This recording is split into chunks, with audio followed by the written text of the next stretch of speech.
SIT ਵੱਲੋਂ ਸਿੱਧੇ ਸਵਾਲ ਕੀਤੇ ਗਏ ਨੇ। ਸੁਨਾਰੀਆ ਜੇਲ੍ਹ ਦੇ ਵਿੱਚ SIT ਪੁੱਛਗਿੱਛ ਕਰਕੇ ਨਿਕਲੀ ਹੈ। ਨਿਊਜ਼ 18 ਤੇ ਗੱਲਬਾਤ ਕੀਤੀ ਹੈ SIT ਮੁਖੀ SPS परमार ने। 12 नवंबर तक हाई कोर्ट ਦੇ ਵਿੱਚ SIT अपनी रिपोर्ट सौंप देवेगी। जो SIT ਦੀਆਂ फाइंडिंग्स ने उस बारे मुकम्मल रिपोर्ट 12 नवंबर तक सौंप ਦਿੱਤੀ जाएगी हाई कोर्ट ਦੇ ਵਿੱਚ। ਇਹ जानकारी न्यूज़ 18 पंजाब नाल एक्सक्लूसिव गलबात दे विच SPS परमार ਵੱਲੋਂ ਦਿੱਤੀ गई है। साडी टीम साडे सहयोगी नपिंदर बराड़ लगातार सवेर तो बने हुए ने SIT दी टीम दे नाल पल पल दी अपडेट दर्शकों तक पहुँचाते रहे ने। उन्हां ਵੱਲੋਂ एक्सक्लूसिव गलबात की गई है कुछ समा पहला IG SPS परमार होरां दे नाल, और उन्होंने एक ही चीज़ जो स्पष्ट जवाब दिता कि 12 नवंबर तक असी इसकी पूरी फाइंडिंग्स पूरी रिपोर्ट जिहड़ी है वो हाई कोर्ट च सौंप देवांगे। उस तो बाद असी उस तो पहला असी किसी तरह की कोई जानकारी साझी नहीं कर सकते। सो SIT ने अज 9 घंटे की पुछगिछ की है। नपिंदर बराड़ सीधे जुड़ रहे हैं। नपिंदर, कुछ होर अपडेट कुछ होर वेरवे पता चल पाए मीटिंग के? हालांकि कैमरे सामने कुछ स्पष्ट तौर पर नहीं क्या IG परमार होरां ने। विजय, बिल्कुल जिस तरह तुसीं जिक्र कर रहे थे कि IG SPS परमार ने सिर्फ इन्ना ही दस्सिया कि 12 तरीक तक असी रिपोर्ट है जिहड़ी हाई कोर्ट दे विच जमा करा देनी है, दाखिल कर देनी है। पर अंदर की कुछ होया, राम रहीम दिखदा किहो जिहा, इन्ने चिर विच की कुछ बदलिया?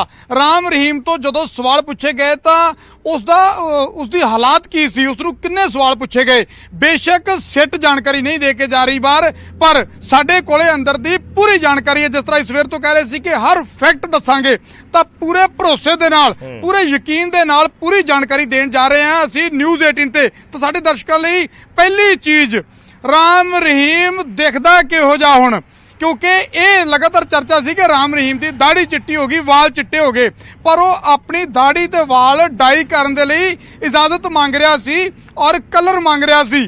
तो साडे दर्शकों को जानकारी दे दईए, वड्डी जानकारी इस वेले, बेशक उसकी निजी है पर राम रहीम ने दाढ़ी काली कर ली है। विजय, एक वड्डी जिहड़ी जानकारी है ये, राम रहीम ने अपनी दाढ़ी नूं रंग कर लिया, काली काली दाढ़ी इस वेले राम रहीम लैके पेश होया सी सिट दे सामने। सिर ते उसने टोपी पाई हुई सी, यानी राम रहीम क्योंकि लगातार टोपी पाउंदा सी वो, तो सिर ते राम रहीम ने टोपी पाई हुई सी। तो गुरमीत राम रहीम नूं सवाल किन्ने कीते गए? गुरमीत राम रहीम नूं सिट ने 114 सवाल किए। हालांकि 40 सवालों की लिस्ट लैके पहुंचे सी, पर उत्थे जिस तरह मैं पहले जिक्र कर रहा सी कि होर सवाल उस तो जिहड़े काउंटर क्वेश्चन होए ने, टोटल 114 सवाल गुरमीत राम रहीम नूं कीते गए ने। उन्हां दे विचों कई सवालों के जवाब दिते, कईयां दे गोलमोल जवाब दिते। जिस तरह भी असीं पहले जानकारी दे दित्ती सी, ज़्यादातर सवालों के गोलमोल जवाब गुरमीत राम रहीम ने दिते ने। और उन्हां सवालों के विच एक बड़ा अहम सवाल किया गया।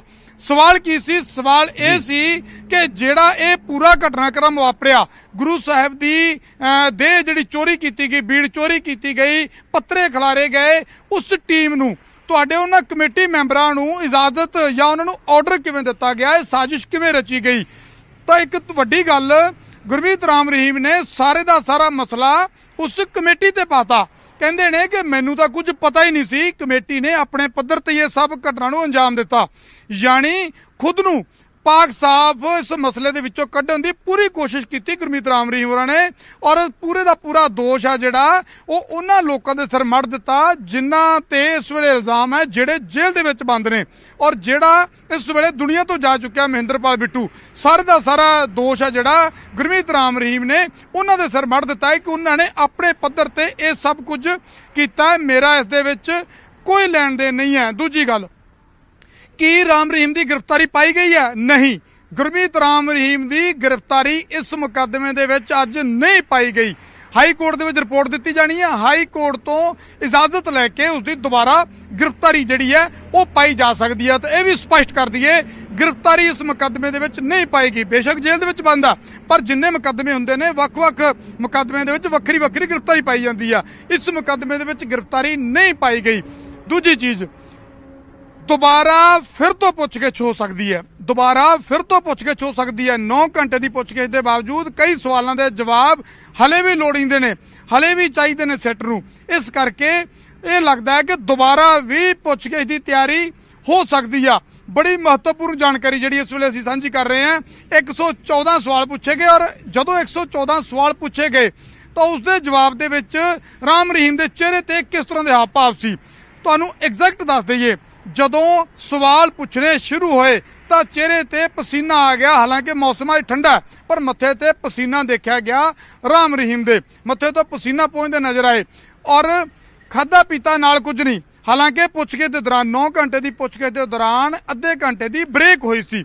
ਉਸ ਬ੍ਰੇਕ ਦੇ ਵਿੱਚ ਇਸ ਟੀਮ ਨੇ ਸੈਟ ਨੇ ਆਪਣਾ ਲੰਚ ਕੀਤਾ ਔਰ ਰਾਮ ਰਹੀਮ ਨੇ ਟੀਮ ਦੇ ਨਾਲ ਕੁਝ ਵੀ ਨਹੀਂ ਖਾਧਾ ਪੀਤਾ, ਸਿਰਫ ਪਾਣੀ ਪੀਤਾ। ਹਾਲਾਂਕਿ ਜਿੰਨੀ ਕਿ ਸਾਡੇ ਕੋਲ ਜਾਣਕਾਰੀ ਹੈ, ਪੁੱਛਗਿੱਛ ਦੇ ਦੌਰਾਨ ਸੈੱਟ ਦੇ ਜਿਹੜੇ ਮੈਂਬਰ ਸੀ ਉਹਨਾਂ ਨੂੰ ਖਾਣ ਪੀਣ ਦੇ ਲਈ ਦਿੱਤਾ ਗਿਆ ਜਾਂ ਚਾਹ ਦੁੱਧ ਦਿੱਤਾ ਗਿਆ, ਪਰ ਉਹਨਾਂ ਦੇ ਨਾਲ ਰਾਮ ਰਹੀਮ ਨੇ ਕੁਝ ਵੀ ਖਾਧਾ ਪੀਤਾ ਨਹੀਂ, ਸਿਰਫ ਪਾਣੀ ਪੀਤਾ ਔਰ ਚਿਹਰੇ ਤੇ ਹਵਾਈਆਂ ਉੱਡੀਆਂ ਹੋਈਆਂ ਸੀ।